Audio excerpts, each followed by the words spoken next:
Pagar hidup dari bambu kuning seperti ini adalah lebih cantik kelihatannya dan murah biaya, juga akan memperindah lokasi halaman kita.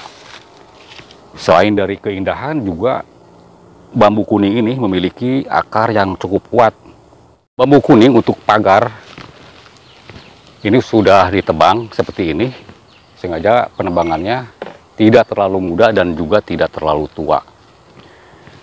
Saya di sini akan melakukan pembakaran bersama rekan kita adalah dengan Om Adit dan juga Om Adi, adalah sahabat kita nih yang ahli memagar dengan bambu kuning.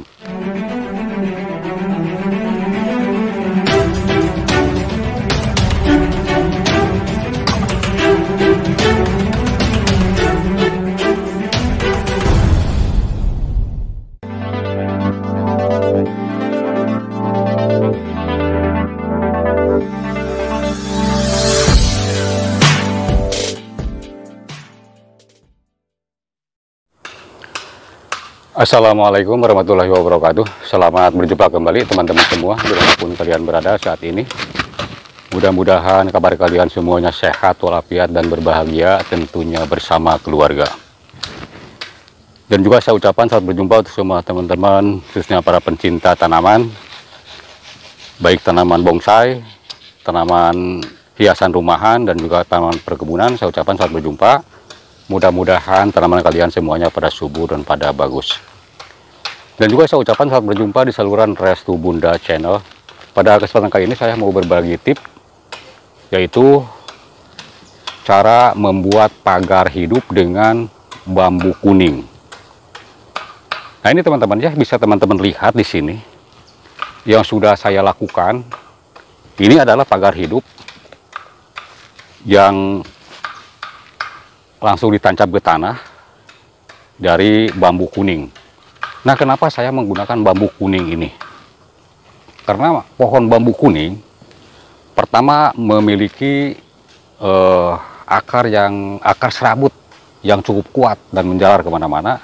Dan bambu kuning ini kalaupun ditata rapi akan menambah keindahan lokasi halaman kita.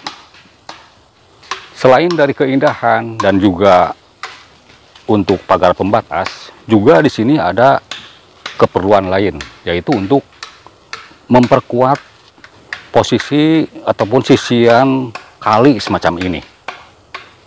Nah, semacam ini. Oke teman-teman semua, bagaimana cara pemasangannya dan cara pengambilannya, bambu seperti apa yang harus kita tanam supaya numbuh. Kita sama-sama saksikan videonya sampai tuntas, jangan sampai disekat, karena teman-teman takut salah paham.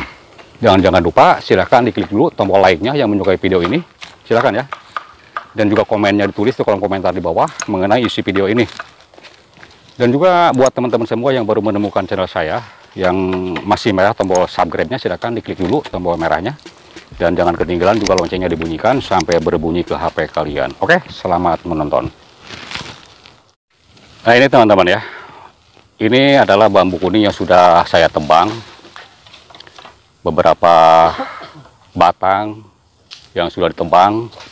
Jadi kalaupun untuk tujuan untuk ditanam, ini bambu kuning ini jangan terlalu tua dan jangan terlalu muda. Kita pilih yang pas ya gitu ya. Jangan terlalu muda dan jangan terlalu tua seperti ini ya. Nah ini. Jadi ini cukup supaya nantinya pertumbuhan tunasnya cepat kalau tidak terlalu tua. Dan kadang-kadang kalaupun terlalu tua, ini akan mengakibatkan kematian dan kegagalan dalam penanaman pohon bambu kuning ini. Nah sekali lagi teman-teman ya, bambu kuning ini memiliki akar serabut yang cukup kuat.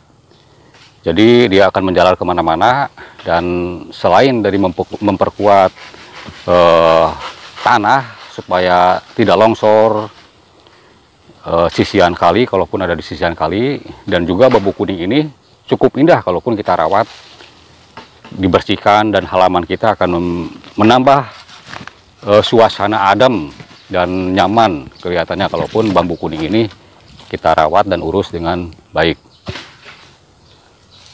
Oke, setelah ini ditebang semacam ini, kita potong bambunya semacam ini. Ini udah dipotong ya.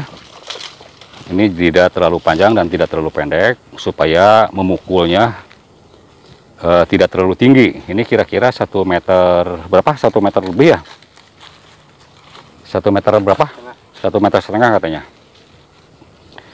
Nah, ini dalam pemotongan bambu kuning ini yang mau ditanam, ini si mata-matanya ini ya, ini harus disisain macam ini ya teman-teman ya. Jadi supaya nanti ini akan cepat numbuh dari matanya ini, semacam ini. Dan ini satu ruas disisain untuk ditancap ke tanah, dan ujungnya itu diruncing ini macam ini untuk dikubur ke tanah dan ditancap ke tanah semacam ini. Nah, ini udah cukup ya. Jadi tidak terlalu tua dan tidak terlalu muda. Kenapa tidak terlalu muda? Kalau terlalu muda nantinya ini akan mengakibatkan kebusukan kalau terlalu muda. Dan kalaupun terlalu tua, dan juga ini tidak akan numbuh kalaupun terlalu tua. Nah, bagaimana cara penancapannya bambu kuning ini kalaupun sudah diruncingin macam ini? Nah, cukup gampang teman-teman ya. Cara penancapannya ini teman kita nih, Mas Adi, lagi menancap macam ini. Ini kita ditancap aja ke tanah yang mau dipasang. Misalnya di sini yang mau dipasang. Nah, setelah ini kita pukul aja di atasnya macam ini. Dipukul pakai balok nih ya, pakai balok supaya tidak pecah. Dan ujungnya ini matanya supaya pas ke permukaan ke permukaan tanah macam ini. Dan di sini nanti akan numbuh, nanti di sini si tunasnya itu, dan akarnya di sini akan numbuh. Itu cara pemasangan dan cara penanaman bambu kuning ini cukuplah mudah teman-teman semua ya. Nah, ini seperti ini yang sudah ditancap, yang sudah dipasang. Kalaupun ini kepingin lebih kuat, untuk lebih kokoh, bisa ini dipakai lagi palang bambu yang sebelah aja dan diikat, baik menggunakan bambu ikat ataupun kawat juga lebih bagus, supaya tidak kerobah lagi. Nah, ini udah dipasang ya. Ini sengaja di pinggiran kali ini. Oke, cukup cantik kelihatannya teman-teman ya. Nah, ini, dan ini yang terlalu tua ini tidak dipasang ini, macam ini. Ini percuma kalaupun dipasang, nantinya tidak akan numbuh. Oke, macam ini ya. Dan indah kelihatannya. Cara penanaman bambu kuning ini sebaiknya kita harus melakukan penanaman di awal musim hujan. Sebaiknya itu ya. Karena supaya mempercepat pertumbuhan tunas dan akar. Tetapi teman-teman, untuk penanaman bambu kuning ini, janganlah khawatir kalaupun kalian melakukan penanaman pada musim kemarau, apalagi di pinggiran kali semacam ini. Janganlah khawatir, karena kalau di pinggiran kali semacam ini, tempatnya adalah sejuk dan berdekatan dengan air, dan juga ada trik-trik khusus ataupun sistem khusus dalam penancapan ataupun penanaman bambu kuning ini. Kalau kita lakukan pada musim kemarau, teman-teman jangan khawatir, lakukan saja seperti yang saya lakukan ini. Jadi ujung atasnya ini harus bolong semacam ini teman-teman ya, harus bolong semacam ini. Nah, gunanya ini untuk menampung air. Kalaupun hanya satu kali ada hujan, jadi ini akan penuh dengan air, dan ini akan menyimpan air di sini dan akan membasahi dan lembab terus-terusan ke bawah. Nah, itu yang sudah saya lakukan dulu-dulu semacam ini. Sekali lagi, kalaupun penanaman di musim kemarau semacam ini, lakukan ruas bambu ini harus ada bolongnya semacam ini ya. Gunanya untuk menampung air. Nah, itu. Jadi janganlah khawatir kalaupun penanaman pada musim kemarau. Nah itu teman-teman ya. Dan sekali lagi sebaiknya memang sih dilakukan ya, semua tanaman kalaupun menanam apapun sebaiknya dilakukan pada musim ataupun pada awal musim hujan supaya pertumbuhan tunas dan akarnya akan lebih cepat. Ini yang sudah saya lakukan pemagaran di pinggiran kali semacam ini. Insya Allah semua ini akan numbuh. Dan teman-teman harus diketahui juga ya, masalah penanaman bambu kuning ini biasanya cukup lama, mengalami 2 musim hujan. Jadi 1 musim hujan nanti yang akan datang ini hanya numbuh tunas kecil saja biasanya begitu, dan akan numbuh tunas yang besarnya dari bawah, bonggol besarnya itu akan keluar tunas besar biasanya pada musim ataupun pada musim yang kedua, musim hujan yang kedua maksud saya itu ya. Jadi 2 musim biasanya akan keluar dan akan numbuh tunas yang besar.